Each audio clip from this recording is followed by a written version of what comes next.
네, 오늘 아침 우리 모두 다 함께 갈라디아서 5장 22절에서 23절 말씀 보겠습니다. 갈라디아서 5장 22절에서 23절 말씀입니다. 네, 거의 마지막 열매죠. 우리 함께 읽어보겠습니다. 시작.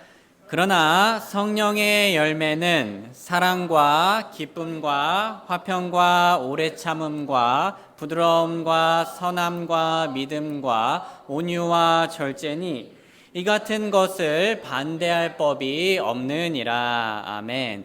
오늘 말씀 주제는 성령님의 8번째 열매 온유입니다. 성령님의 8번째 열매 온유. 형제자매님들, 제가 외관에서 섬겼을 때 선교사님들이 3개월 혹은 6개월 단위로 계속 오신 적이 있습니다. 선교사님들 중에서는요, 대구공항으로 오시는 분들도 종종 있었는데요. 또 선교사님 혼자만 오는 게 아니라 가족 단위로 오시는 경우도 있었습니다. 가족 단위로 왔을 때는 제가 혼자서 그 차량으로 선교사님 가정을 모시기는 좀 어려웠었어요. 그래가지고 택시 기사님을 예약을 하곤 했습니다. 하루는 제가 스타렉스 택시 기사님을 예약을 했는데요. 이 택시 기사님은 정말 좋으신 분이었어요. 한 교회의 장로님이었고 인상도 참 좋았고 친절했습니다. 성도님들, 우리가 보통 택시 기사님 하면은 어떤 운전 스타일을 기대하나요? 빠르고 조금은 터프한, 그리고 과감한 운전 스타일을 예상을 합니다. 그런데 신기하게도요, 이번에 제가 만난 그 택시 기사님은 정말 부드럽게 운전을 하시는 분이었어요. 속도가 느리지는 않았지만은 또 과속을 하지도 않으셨고요. 차선 변경도요, 부드럽게 우회전 좌회전을 할 때도 아주 부드럽게 하시는 분이었습니다. 심지어 방지턱을 넘어갈 때도 거의 시몬스 침대였어요.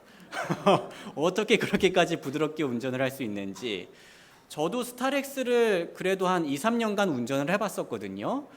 그런데 그 큰 차량을 그렇게 부드럽게 운전하다니 참 대단하다고 생각을 했습니다.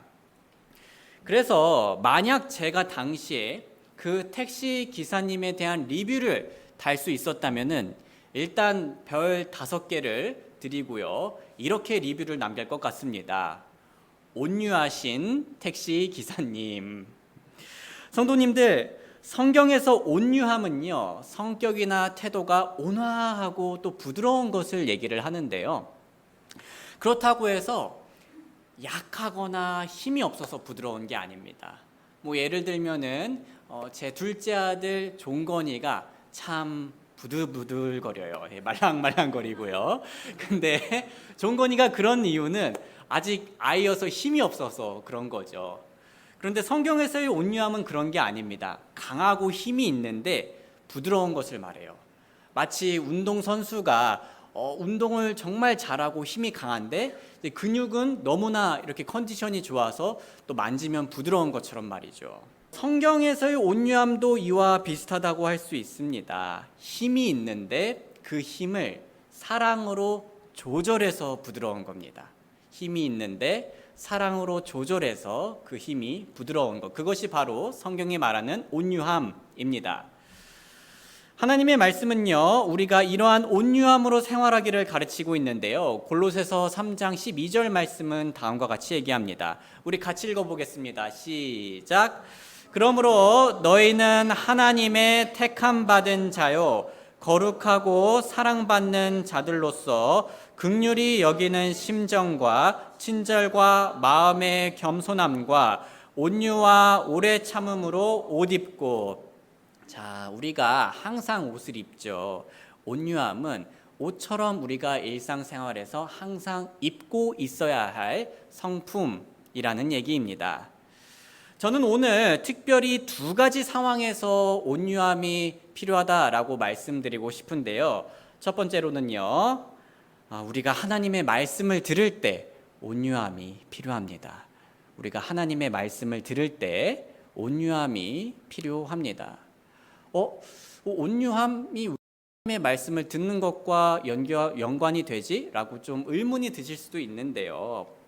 왜냐하면 우리는 온유함을 생각하면 주로 사람과의 관계에서 나타내는 온유함을 생각하기 때문입니다. 이렇게 사람과의 관계에서도 온유함이 필요한 건 맞습니다.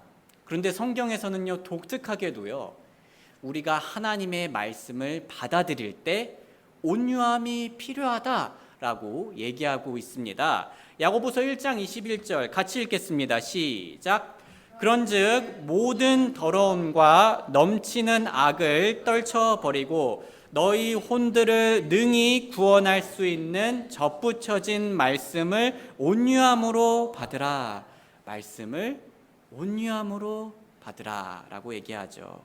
우리는 하나님의 말씀을 들을 때 우리의 마음을 부드럽게 하여서 그 말씀을 받아들여야 한다라는 얘기입니다. 성도님들, 도시에 비가 많이 내리면요, 물난리가 쉽게 납니다. 제가 한 기사를 읽어보니까요, 우리나라는 비가 시간당 100mm만 내려도요, 이를 감당할 수 있는 도시가 없다라고 하더라고요. 성도님들 아시다시피 물은요, 원래는 땅에 흡수되기 마련이죠. 하지만 아스팔트나 시멘트는 물을 흡수하지 못하고 배수로로, 하수구로 보내게 됩니다. 그리고 빗물이 하수관에 빠르게 몰리면 어떤 일이 일어나죠? 물이 역류를 하면서 도시에서 물난리가 나게 됩니다. 성도님들, 저는요, 우리 교회가 아스팔트가 되지 않았으면 합니다. 말씀을 들었을 때 흡수하지 못해 그냥 배수구로 흘려보내는 아스팔트가 되지 않았으면 합니다. 저는 오히려 우리 교회가 부드러운 땅이 되었으면 합니다. 물을 받아들여서, 말씀을 받아들여서 새싹도 내고 또 꽃도 피우고 열매도 맺을 수 있는 그러한 교회가 됐으면 좋겠습니다. 성도님들, 아마 우리 성도님들께서는 제 설교를 들으면서 한 가지 특징을 느끼실 텐데요. 그건 바로 제가 성경 구절들을 자주 사용한다는 겁니다. 제가 좀 조절을 하려고 하는데요. 그럼에도 불구하고 최대한 성경 구절들을 많이 사용하려고 해요. 우리 형제 자매님들께서 제 설교를 들으실 때 그런 내용들이 있을 수 있어요. 근데 목사님 저 말은 좀 아닌데? 저거는 약간 받아들이기가 어려운데? 라는 생각이 충분히 드실 수가 있으십니다. 그런데 또 그럴 때도 있으실 거예요. 근데 목사님의 저 말은 진짜 목사님만의 말이라든가 철학이 아니라 성경에 나온 내용이구나 라고 하는 그러한 모먼트가, 그러한 순간이 있으실 겁니다. 자, 그럴 때는요, 우리가 하나님을 믿고 하나님의 말씀을 기준으로 살려는 사람들로서 어떻게 해야 할까요? 그 말씀을 받아들여야 합니다. 다시 말해서 제가 이 자리에서 전하는 말씀이 우리 성도님들께서 들으시기에 성경의 내용과 일치를 하면 이것이 정말 성경이 말하는 바구나 라는 확신이 드시면요, 그때는 시멘트처럼 우리의 마음을 딱딱하게 가릴 게 아니라 부드러운 땅처럼 그 말씀을 온유하게 받아들여 주셔야 합니다. 그래야지 우리가 부드러운 땅처럼 새싹을 맺고요, 또 꽃을 피우고요, 열매를 맺을 수가 있습니다. 우리 모두 하나님의 말씀에 그 생명수와 같은 비가 내릴 때 흠뻑 적셔져 가지고 생명력으로 가득 찰 수 있도록 온유한 마음을 가지길 주님의 이름으로 소원합니다. 자, 다음으로요, 우리는요, 하나님의 말씀을 들을 때뿐만 아니라 하나님의 말씀을 우리가 직접 말할 때 온유함이 필요합니다. 우리가 하나님의 말씀을 말할 때 온유함이 필요합니다. 잠언 25장 15절은 이렇게 얘기합니다. 같이 읽어보겠습니다. 시작. 오래 참음으로 말미암아 통치자도 설득되나니 부드러운 혀는 뼈를 꺾느니라.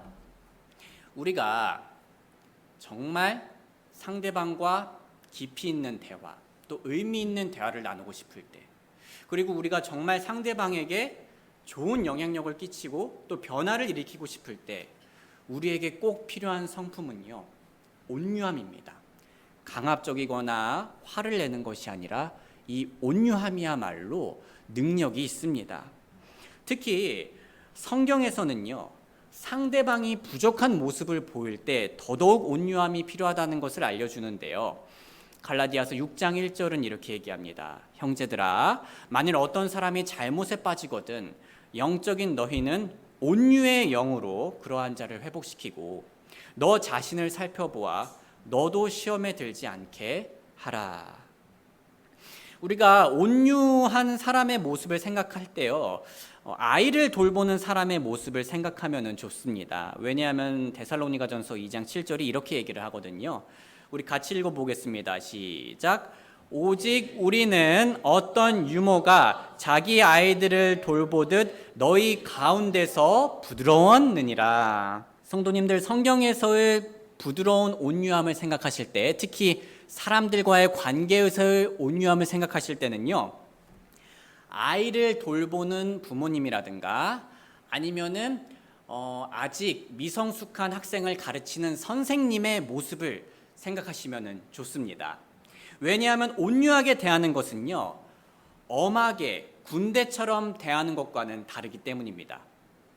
아이들이 말을 듣지 않을 때 부모님들이나 선생님들이 바로 엄하게 처벌하지는 않습니다. 아직 잘 모르는 아이들의 상태를 감안하면서 부드러운 목소리로 아이들에게 설명을 해주죠. 이렇듯 온유함으로 상대방의 잘못을 대한다는 것은요, 상대방의 잘못을 인정하고 또 인지하고 또 얘기를 하되 상대방의 부족함을 감안하고 부드럽게 대해주는 것을 의미합니다. 우리 형제 자매님들께서는, 자녀가 있으신 분들께서는 자녀들의 연약한 모습을 혹은 흠을 보실 때가 있으실 거예요. 그럴 때 부모님들께서 취할 행동은 온유함이죠. 그런데 여기서 우리가 조금 더 나아가서요, 반대로도 마찬가지입니다. 우리 중년 형제 자매님들께서 잘 아실 거예요. 우리는 부모님과 함께 나이를 먹으면서 함께 늙어가면서 부모님들이 완벽하지 않다라는 것을 알게 됩니다. 또 부모님께서 부족한 면을 가지고 있다는 것을 알게 되고요. 또 시간이 지날수록 부모님이 나에게 실망스러운 모습, 상처를 줄 때도 있습니다. 그럴 때 자녀들은 부드럽게 그 부분에 대해서 얘기를 할 수 있어야 합니다. 그리고 중년 형제 자매님들뿐만 아니라 청년 형제 자매님들도 마찬가지겠죠. 부모님들이 상처를 주신 게 있다면요, 화부터 낼 게 아니라 부모님과 부드럽게 대화하는 방법을 건강하게 배워야 합니다. 교회에서도 마찬가지입니다. 형제 자매님들이 부족한 모습을 보일 때가 있어요. 우리 다 다양하고요. 또 이제 부족한 사람들이니까 서로에게 말실수를 할 때가 있고 또 무례하게 할 때가 있습니다. 물론 자잘자잘한 건 좀 참고 넘어가 줄 수 있어야 합니다. 그리고 넘어가 주는 게 좋을 때도 많고요. 하지만 그 상처가 계속 쌓여서 혹은 한 번의 상처가 너무 깊어서 우리가 다루어야 한다면 우리는 다툼과 분노보다는 소중한 가족을 돌보는 느낌으로, 그 마음으로 온유하게 다가가 주어야 합니다. 성도님들, 야고보서 3장 5절 말씀은 우리에게 이렇게 말하는데요. 같이 읽겠습니다. 시작. 이와 같이 혀도 작은 지체로 돼 큰 일들을 자랑하는도다. 보라, 작은 불이 얼마나 큰 물체를 태우는가. 혀는 작지만 작은 불씨와도 같죠. 우리가 말을 어떻게 사용하냐에 따라서 그 불은 우리의 관계에서 아주 큰 불로 번질 수가 있는 겁니다. 성도님들, 저는 생일 케이크에 이제 불을 붙인 후에 그 성냥을 처리할 때요, 이렇게 불을 끄고 바로 쓰레기통에 넣지 않습니다. 저는 주로 싱크대로 가서 혹은 화장실로 가서 그 성냥을 물에 한번 적시는 편이에요.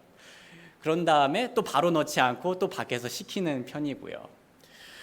성도님들, 저는 이렇게 확실히 불씨를 죽이기 위해 성냥에 물을 묻히는 습관을 가지고 있는데요. 우리가 가족이나 교회 식구와 대화를 할 때 온유한 자세를 선택한다는 것은요, 이처럼 큰 불로 번질 수 있는 불씨를 물에 푹 담그는 것과 같습니다. 그래서 우리의 온유의 자세는 우리의 혀의 불씨를 이제 물에 담그는 것과 같다라고 얘기하고 싶은 겁니다. 불필요한 피해를 예방하는 거죠. 우리 모두 분노로 관계에 기름을 붓는 게 아니라요, 온유로 관계에 물을 붓는 그리스도인들이 되길 주님의 이름으로 소원합니다. 자, 다음으로요. 그렇다면 형제자매님들, 우리는 어떻게 온유해질 수 있을까요? 그래, 우리가 하나님의 말씀을 들을 때 온유해져야 되고, 또 하나님의 말씀을 말할 때, 특별히 상대방의 잘못에 대해서 얘기할 때 온유해져야 하는데, 이 온유해지는 게 너무 어려운데 어떻게 하면 내가 온유해질 수 있을까요? 먼저 우리가 경험한 온유하신 예수님을 기억할 필요가 있습니다. 우리가 경험한 온유하신 예수님을 기억할 필요가 있습니다. 예수님께서는 스스로를 이렇게 말씀하신 적이 있습니다. 마태복음 11장 29절 같이 읽겠습니다. 시작. 나는 마음이 온유하고 겸손함으로 내 멍에를 너희 위에 메고 내게 배우라. 그리하면 너희가 너희 혼의 안식을 찾으리라. 성도님들, 아주 성경에서 유명한 일화가 있죠. 가늠한 여성이 현장에서 붙잡혀가지고 예수님께로 끌려오는 장면이 있습니다. 다들 익숙한 내용들이시죠? 네, 그래가지고 사람들이 예수님께 이 여인을 데려와가지고 이 여인을 어떻게 해야 됩니까? 라고 묻습니다. 그때 예수님께서는요, 바로 반응하지는 않으셨어요. 그들의 말을 마치 못 들으신 것처럼 땅에 앉으셔가지고 땅에다 무엇인가를 적으셨습니다. 그럼에도 불구하고 계속해서 주변 사람들이 예수님께 이 여인을 어떻게 해야 되냐고 물어봤습니다. 그러자 예수님께서 이렇게 말씀하셨죠. 너희 중에 죄 없는 자가 먼저 그녀에게 돌을 던지라. 라고 해서 사람들은 어떻게 반응했습니까? 양심의 가책을 받아가지고 단 한 명도 그 거친 돌을 던지지 않고 다 자리를 떠났습니다. 사람들은 다 떠났고요. 그녀를 고소하고 정죄하던 사람들은 다 떠났고 이제 예수님과 여인만 단 둘이 남게 되었습니다. 그리고 다음과 같은 대화를 나누었습니다. 요한복음 8장 10절과 11절, 제가 10절을 읽고요. 11절은 우리 성도님들께서 읽어주시길 바랍니다. 예수님께서 몸을 일으키신 후에 그 여자 외에는 아무것도 없는 것을 보시고 그녀에게 이르시되 여자여, 너를 고소하던 그 자들이 어디 있느냐? 아무도 너를 정죄하지 아니하였느냐 하시니. 읽어주시기 바랍니다. 시작.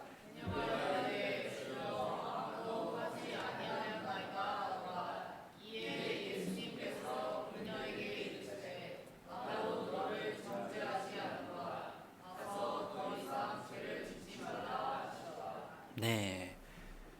자, 예수님께서 여기서 보여주신 모습을요, 한 표현으로 요약하자면은 온유한 모습을 보여주신 겁니다. 예수님께서는 죄인인 여인에게 온유한 모습을 보여주셨습니다. 그녀의 죄를 있는 그대로 엄하게 처벌하지 않으시고요. 그렇다고 그녀의 죄를 내버려 두지도 않으셨습니다. 예수님께서는 긍휼을 보이시며 죄를 짓지 말라고 하셨죠. 그녀에게 부드러운 온유함을 보여주신 겁니다.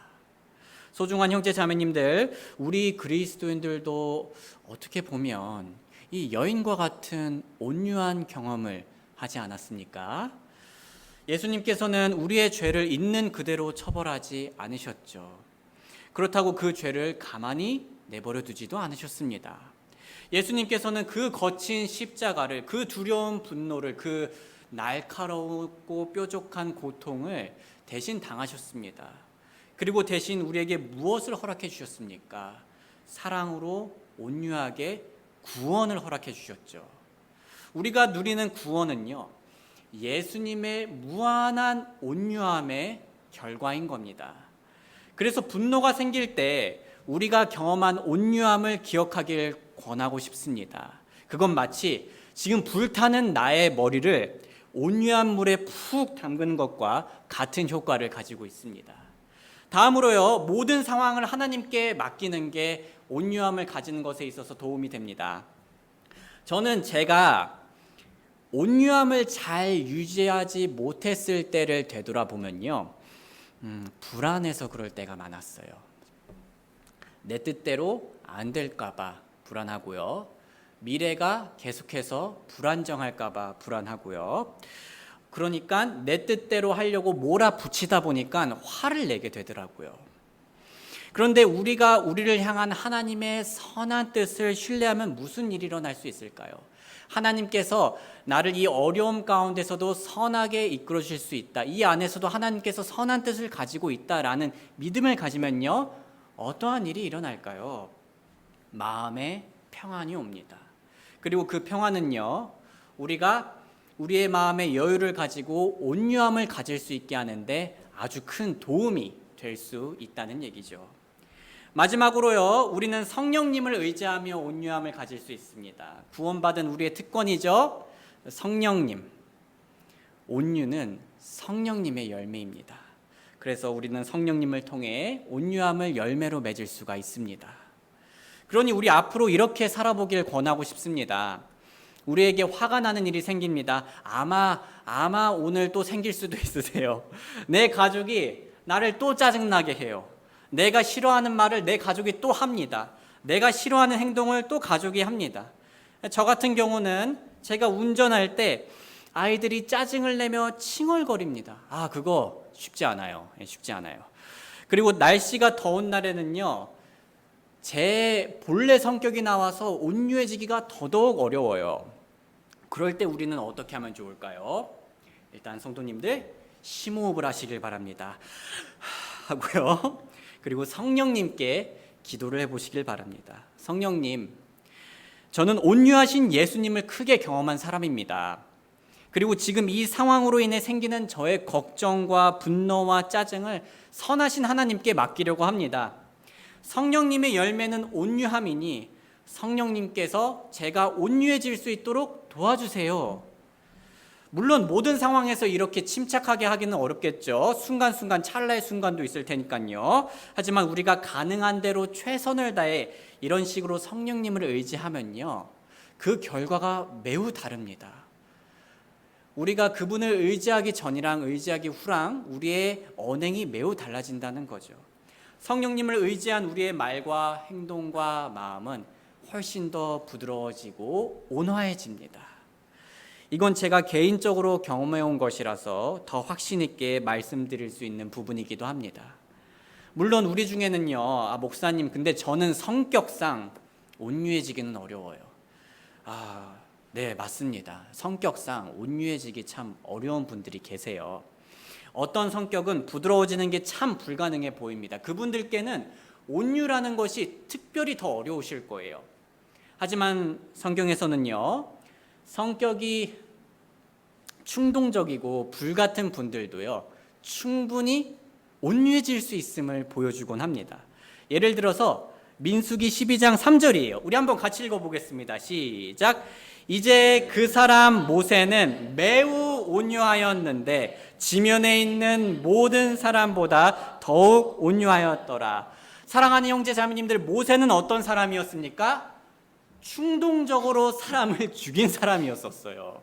자, 우리도요, 아무리 충동적인 성격을 가져도요, 아무리 불같은 성격을 가져도요, 모세처럼 온유해질 수가 있습니다. 성격이 모세처럼 충동적이고 불같은 사람이어도 어떻게 온유해질 수 있습니까? 성령님을 통해서요. 우리 안에 계신 성령님을 통해서요. 성령님께서는 우리를 하나님께서 기뻐하시는 대로 온유하게 만들어 주실 수가 있으십니다. 그러니 사랑하는 형제 자매님들, 우리 모두 성령님을 의지해서 온유해지시고 예수님의 사랑을 비추는 삶을 살길 주님의 이름으로 소원합니다. 네, 우리